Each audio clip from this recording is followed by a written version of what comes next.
Hi, and welcome to Week 2 of Gridlocks. This is Michael Beaven here with the Akron Beacon Journal and Ohio.com, joined by Scot Fagerstrom, my boss here. He provides paychecks every 2 weeks. I appreciate that. And we are here today to talk about high school football. Scott, where would you like to begin this week? Well, let's start with a rivalry game between St. Vincent St. Mary and Walsh Jesuit. St. V off to a 1-0 start, and Walsh 0-1 coming off in a disappointing season, hoping to bounce back this year. Yeah, Walsh, it was a one-win team last year. They lost last week to Mayfield. They will be at home, but St. Vincent St. Mary comes in feeling good about themselves. Yeah. They drove down to Dresden Tri-Valley, which is a couple hours away. Yeah. They got a nice victory down there against a team that's usually pretty strong.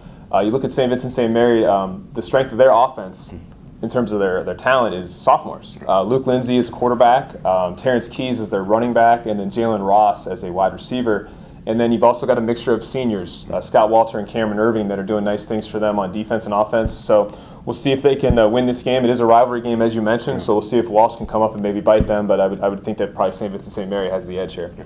Let's move on to Norton and Cuyahoga Falls.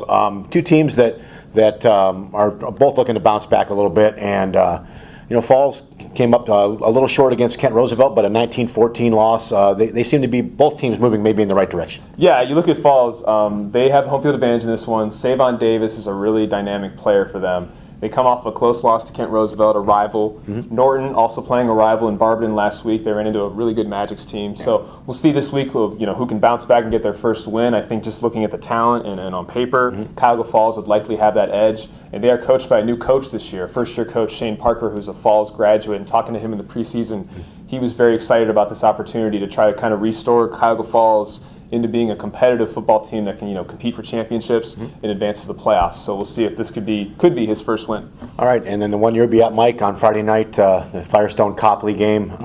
Again, two teams coming off losses, but thinking that they can bounce back strong, especially Copley. I mean, that was a little bit of a surprise, getting beat by Twinsburg as badly as they did. Twinsburg's an up-and-coming team, but to get beat as bad as Copley did last week, I think they'll come out with a little fire this week. Yeah, absolutely. Twinsburg on paper, they returned a lot of starters, more starters than Copley does. Yeah. And Copley graduated their quarterback, their running back, some key other players. But they do return several key players on the line, and then also the Trailer twins, Bryce and Blake Trailer. Their quarterback this year, first-year starter Jake Nettolast. So we'll see if they can kind of get comfortable here. They lost at home to Twinsburg last week. They face a Firestone team that has some good speed, but they ran into Wadsworth last week. They were in it, I believe, for a couple quarters, and then Wadsworth pulled away with Joey Boffman. The kid had like 6 touchdowns for Wadsworth, 4 passing and 2 rushing, I believe.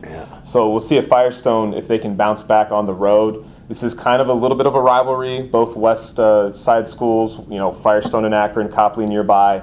And you look at Firestone, Darshawn Williams and Justin Moore are 2 kids that have had success in track and field and are fast kids that might be able to do some things on the football field this year as seniors.